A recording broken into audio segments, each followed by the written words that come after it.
नमस्कार माझ्या मित्र मैत्रिणींनो, प्रीती अकॅडमी मध्ये तुमच्या सगळ्यांचं सहर्ष स्वागत आहे। मागील व्हिडिओमध्ये आपण प्रिन्सिपल्स ऑफ डेव्हलपमेंट हे बघितले होते, विकासाची तत्त्वे आपण बघितली होती आणि ती खूप जास्त इम्पॉर्टंट आहे, ती पेपर मध्ये येते। ओके, आज आपण बघणार आहोत की या विकासावर कोणते कोणते घटक परिणाम करतात। ठीक आहे, बघा टीईटी ही एक्झाम पास करणे सर्व शिक्षकांना बंधनकारक आहे, है ना?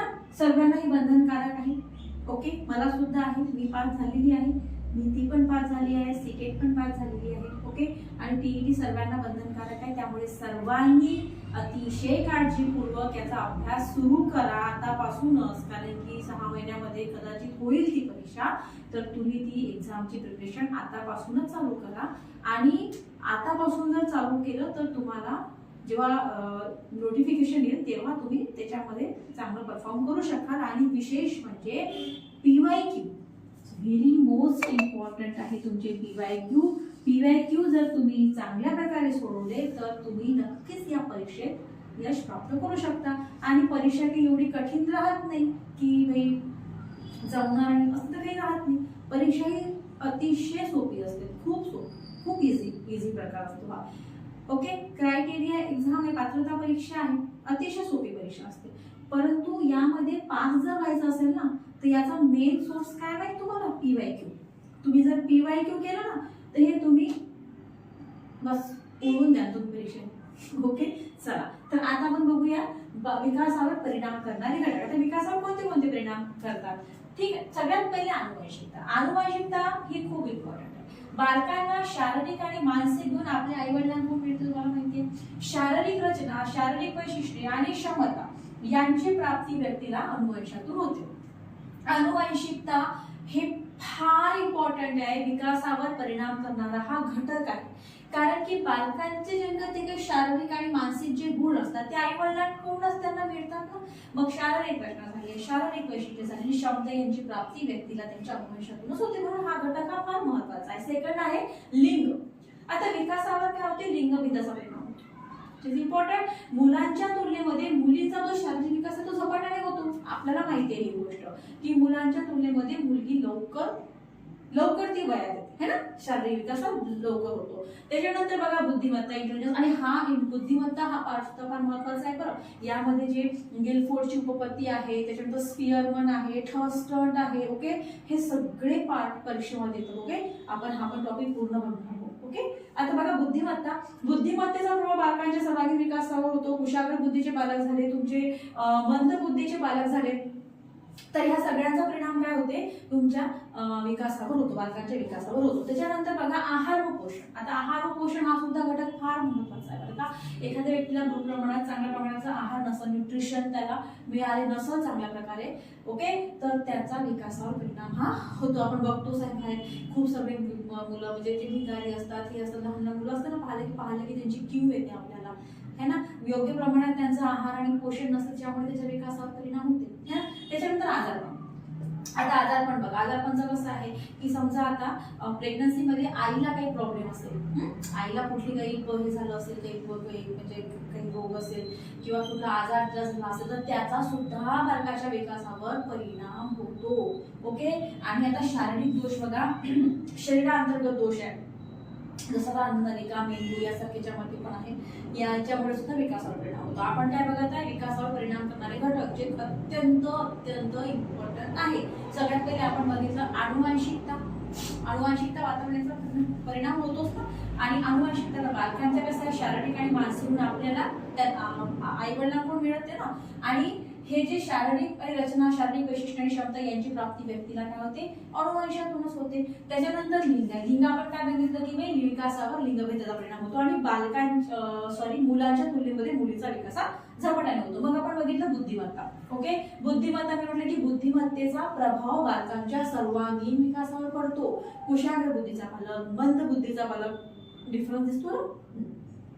मग आहे तुमचा आहार व पोषण, हा सुद्धा एक इम्पॉर्टंट आहे आणि याचा सुद्धा विकासावर परिणाम होतो। हे येतात असं की विकासावर कुठले घटक परिणाम करतात, त्याच्यामध्ये तुम्हाला सिलेक्ट करून ते लिहावं लागेल। त्यानंतर आजारपण आहे, आजारपणाचा पण होतो, आणि मग शारीरिक दोषाचा पण होतो। आणखी पण अंतःस्रावी ग्रंथी वगैरे आहे ते आपण पुढे लक्ष द्या।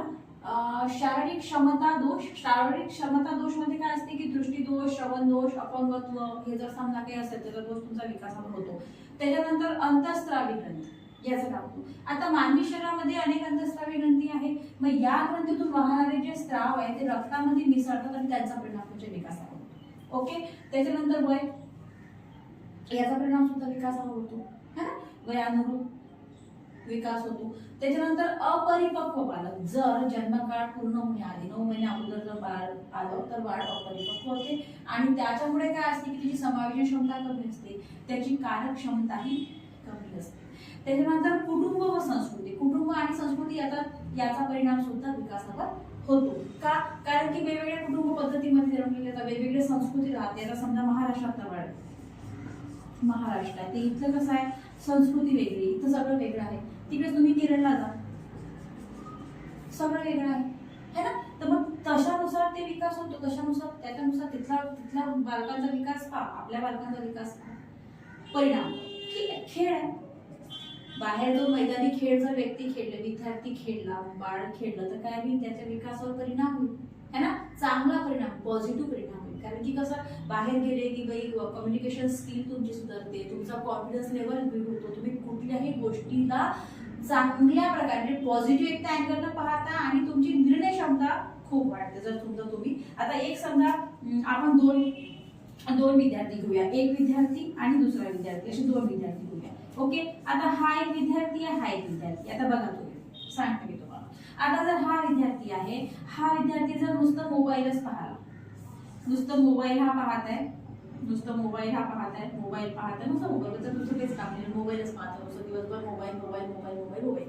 आणि हा एक आहे, हा बाहेर जातो, खेळतो, चांगल्या प्रकारे खेळतो. ओके. याची कम्युनिकेशन स्किल जर खूप चांगली होते, म्हणजे याची कम्युनिकेशन स्किल, याचं होईल काय, याची कम्युनिकेशन स्किल वाढेल, याची निर्णय क्षमता वाढेल है ना, याची निर्णय क्षमता वाढेल, याचा आत्मविश्वास वाढेल, याचा आत्मविश्वास सुद्धा वाढेल. का होईल यांचं असं, कारण की हा खेळ खेळतो, बाहेर जातो, लोकांमध्ये बसतो, तर साहजिकच आहे याचा विकास भरपूर होईल, याची डेव्हलपमेंट खूप चांगल्या प्रकारे होईल है ना. पण आता हा नुसतं मोबाईल पाहत आहे, घरी आला आई वडिलांच्या मना ऐकत नाही, नुसतं मोबाईल पाहत आहे, दुसरं काहीच करत नाहीये, बाहेर जातो, मोबाईल घेऊन जातो, तिथे सुद्धा गेमच पाहतो, मग याचा विकास कसा होईल, याचा कम्युनिकेशन स्किल वाढेल का, याचा कॉन्फिडन्स लेवल वाढेल का, याची निर्णय क्षमता जी वाढेल नाही वाढत है ना. तर मग याचा विकास होणार नाही, तर याचा विकास खूप चांगल्या प्रकारे. ओके. मग अशा प्रकारे हे जे खेळ आहे याचा सुद्धा, म्हणजे जे गेम असतात त्याचा सुद्धा विकासावर परिणाम होतो. आलं लक्षात तुमच्या. म्हणजे आपण काय काय बघितलं, विकासावर परिणाम करणारे घटक बघितले, यामध्ये भरपूर आपण बघितलं. आणि हे सगळे घटक तुम्हाला लक्षात ठेवायचे, कारण की पेपरमध्ये प्रश्न येतो की बाई कुठल्या घटकाचा विकासावर परिणाम कुठले घटक होऊ शकतात. शारीरिक क्षमता आहे, अंतःस्रावी ग्रंथी आहे, तुमचं वय आहे, अपरिपक्व बालक आहे तुमचं. ठीक आहे. या सगळ्या घटकाचा परिणाम जो आहे तो विकासावर होतो. ओके. आणि जर समजा तुमचं अपरिपक्व बालक असेल तर त्याचाही होतो. मुलगा मुलगी इंडिव्हिज्युअल डिफरन्सेस असतात, ते तुम्हाला माहिती आहे. इंडिव्हिज्युअल डिफरन्स असतात, एकाच वर्गामध्ये किती प्रकारचे वेगवेगळे विद्यार्थी असतात, त्याच्यानुसार शिक्षकांनी जर समजा एकच शिक्षण पद्धती म्हणजे एकच पद्धती वापरली शिकवण्याची, तर त्या बालकांचा विकास होणारच नाही. वेगवेगळ्या व्यक्तीचा वेगवेगळ्या प्रकारे विकास होतो, तर वेगवेगळ्या प्रकारे त्यांना शिकवणं आवश्यक आहे. ठीक आहे. आलं लक्षात तुमचं. हे झालं विकासावर परिणाम करणारे घटक. काय काय बघितलं आपण आता, विकासाची एक तत्वे बघितली आपण, प्रिन्सिपल, त्यानंतर विकासावर परिणाम करणारे घटक, हा एक दुसरा टॉपिक घेतला डेव्हलपमेंटचा. आणखी पण 1-2 टॉपिक आहे डेव्हलपमेंटचे, ते पूर्ण करू, मग डेव्हलपमेंट पूर्ण होऊन जाते. त्याच्यानंतर आता उद्याचा जो एक व्हिडिओ राहील माझा येईल, त्याच्यामध्ये ना पियाजे मी तुम्हाला सांगेल. पियाजे हा फार इम्पॉर्टंट आहे. ह्याचा पियाजेचा प्रश्न हा येतो पेपरमध्ये, हा प्रश्न पेपरमध्ये असतोच पियाजेचा. पियाजे झाले तुमचे, गोल्डबर्ग झाले, वायगोस्की झाले, यांचे प्रश्न हे पेपरमध्ये असतातच. आणि माहितीये का, या वेळच्या पेपरमध्ये मी बघितलं जसं कसं आलं माहितीये का, ए आलं तुमचा याच्यामध्ये हे विधान सहमत आहे, या विधानाशी असहमत आहे, याचं हे आन्सर करते, त्याचं अशा प्रकारचे आलेले आहे. मग आता हे जर तुम्हाला सॉल्व्ह करायचं असेल अशा प्रकारचे प्रश्न उत्तर, तर मग तुम्हाला काय पाहिजे, काय गरज आहे, तुम्हाला कन्सेप्ट क्लिअर पाहिजे. तुमची कन्सेप्टच जर क्लिअर नसेल तर तुम्ही या प्रकारचे प्रश्नोत्तर नाही सोडवू शकत. मग तुम्हाला या प्रकारचे प्रश्नोत्तर जर सोडवायचे असेल तर तुमच्या कन्सेप्ट क्लिअर होणं फार गरजेचं आहे. ओके, आणि आपण इथे कन्सेप्टच क्लिअर करत आहोत. उद्याच्या व्हिडिओमध्ये आपण पियाजेला पूर्णपणे समजून घेऊ. पियाजे कसं काय, पियाजेने काय काय सांगितलेले आहे, स्कीमा आहे, हे आहे, भरपूर आहे तसं. ओके, ते आपण पूर्णपणे बघून घेऊया पियाजेच्या याच्यामध्ये. ठीक आहे, मग या व्हिडिओमध्ये एवढंच. आणि व्हिडिओ जर तुम्हाला चांगला वाटत असेल तर याला लाईक करत चला, सबस्क्राईब करत चला. ओके, ठीक आहे, मग थँक्यू.